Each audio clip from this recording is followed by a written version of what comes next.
Seringkali kebaikan Allah itu kita pandang dari sudutnya yang materi.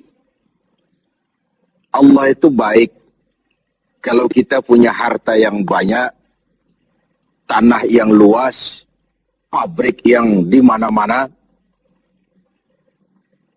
Sementara kalau cuma sekadar itu kebaikan Allah, terlalu sedikit orang yang mendapatkannya.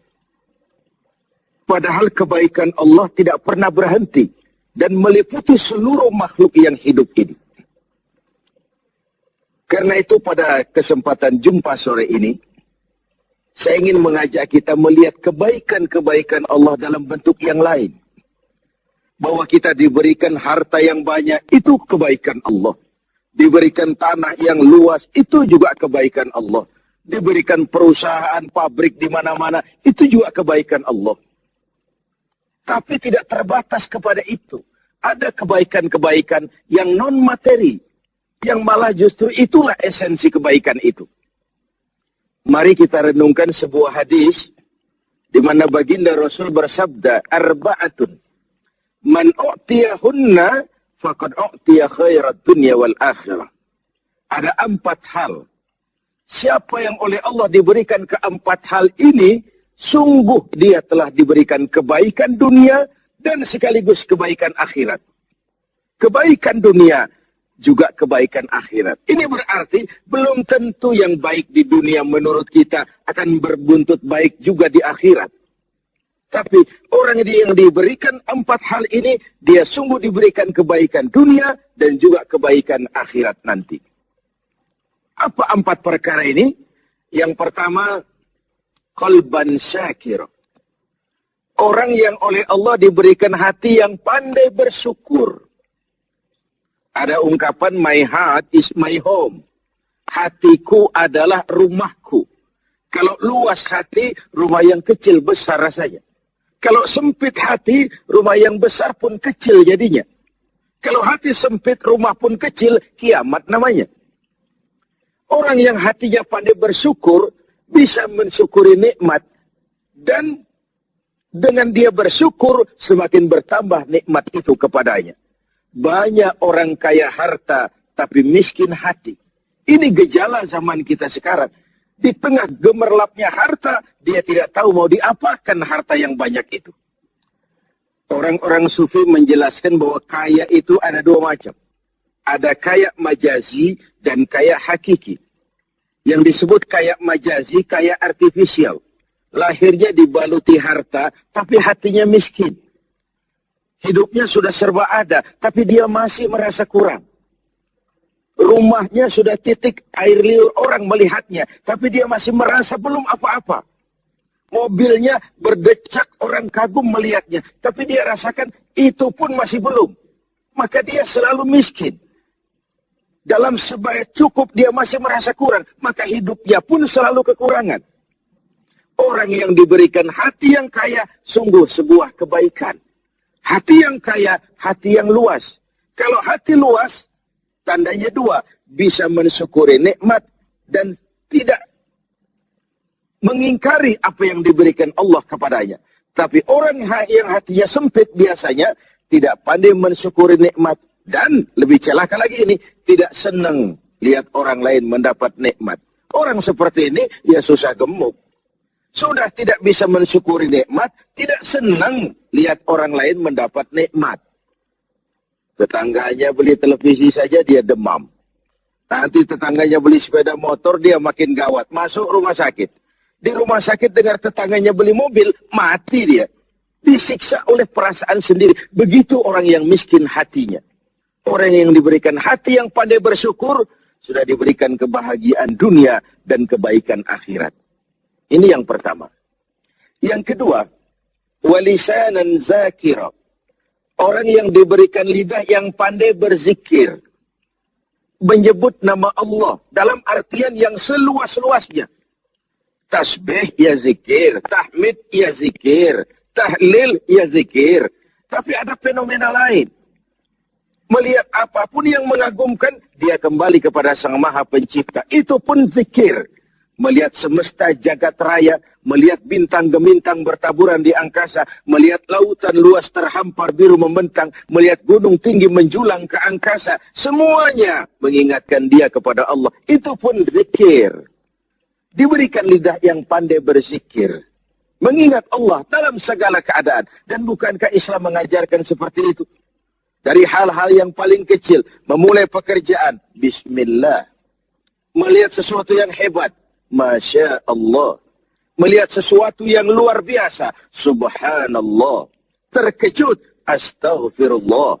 Berjanji, insya Allah. Semua dikaitkan dengan Allah. Inilah zikir itu. Hidup yang larut dalam alur ketuhanan. Yang ketiga, wabadanan alal bala'i sabir. Beruntung orang, diberikan kebaikan orang, kalau dia dikaruniai badan yang tegar menghadapi bencana, tegar menghadapi cobaan, kuat menghadapi tantangan. Tantangan itu penting. So, kalau tidak ada tantangan, kita akan tidur. Cobaan juga kita perlukan. Tapi kalau kita tidak sanggup menahannya, larut oleh cobaan itu, kita akan kalah karenanya. Orang yang baik, diberikan kebaikan dunia akhirat, punya badan yang tegar menghadapi cobaan. Apa cobaan Allah? Dua macam. Satu ayat menjelaskan, وَنَبْلُوكُمْ بِالْخَيْرِ وَالشَّرِّ. Kami akan coba, kami akan uji kamu dengan yang baik dan dengan yang tidak baik.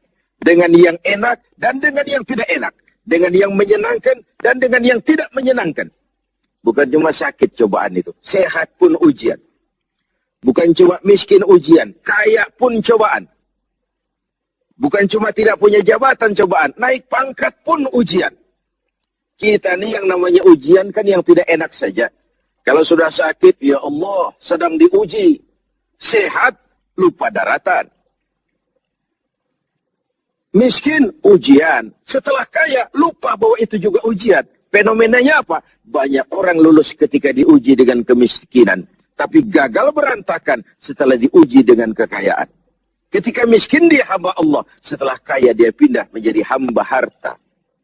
Belum pernah ada orang datang mengeluh, Pak Ustadz, saya sedang diuji oleh Tuhan. Kenapa Pak? Uang saya sedang banyak. Belum pernah. Kalau sudah bangkrut, miskin, baru merasa diuji. Bukankah sejarah syarat dengan contoh? La nufarriqu baina ahadim min rusuli. Kami tidak membeda-bedakan para rasul. Tidak ada rasul yang dianak emaskan. Semuanya diuji, semuanya ditempa, semuanya digembleng. Semuanya tegar seperti batu karang di tengah samudra. Walau tiap hari dihempas ombak, dihantam gelombang, dia tetap berdiri dengan tegar. Begitulah orang yang diberikan kebaikan oleh Allah.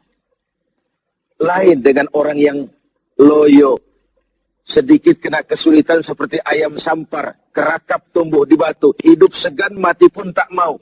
Skeptis, pesimis. Apa yang bisa kita lakukan kalau dasar hidup kita sudah skeptis dan pesimis itu tadi? Hidup ini adalah cobaan. Semakin tinggi kualitas keimanan, semakin berat cobaan itu.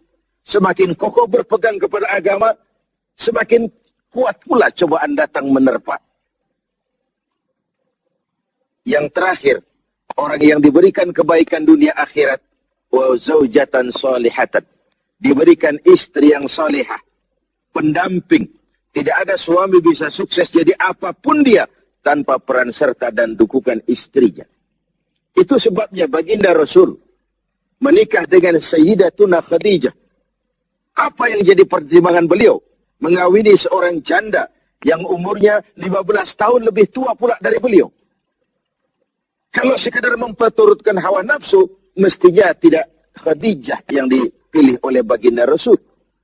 Mestinya, kalau istilah kita sekarang cari ABG saja. Tapi jelas baginda Rasul bukan cuma sekedar mencari istri, beliau mencari seorang pendamping. Apa bedanya ini?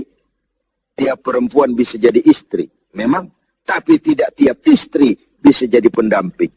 Itu dibuktikan dalam sejarah. Orang lain belum beriman, Khadijah iman. Orang lain memusuhi Nabi, Khadijah mengorbankan hartanya untuk membantu perjuangan Nabi. Saat Nabi terkena kesulitan, Khadijah tampil jadi penghibur. Khadijah tampil jadi pembela. Ketika pertama kali berhadapan dengan malaikat Jibril menyampaikan wahyu, Rasulullah gemetar seperti orang demam. Kembali ke rumah, zammiluni ya Khadijah, selimuti saya Khadijah, selimuti. Kenapa bang? Barusan turun Jibril, dia katakan begini-begini, saya khawatir Khadijah. Khadijah mengerti suaminya semua mengalami semacam frozen, emotional attitude. Sebagai istri yang bijak, pendamping yang baik, beliau tampil, kalla ma yukhzikallahu abada. Jangan khawatir bang, Allah tidak akan menyusahkan abang untuk selamanya. Tenanglah. Rumah tangga adalah awal kesuksesan kita di tempat lain. Karena itu, kalau diberikan istri yang solehah, itu sudah kebaikan dunia dan kebaikan akhirat. Seorang pejabat yang jujur, polos, lugu, sederhana, bisa jadi koruptor ulung kalau dikipas-kipasi oleh istrinya. Suami-suami yang berstatus DKI, di bawah kekuasaan istri. Tidak lagi sebagai pendamping, tapi sudah menjadi Sadaqallahul Azim.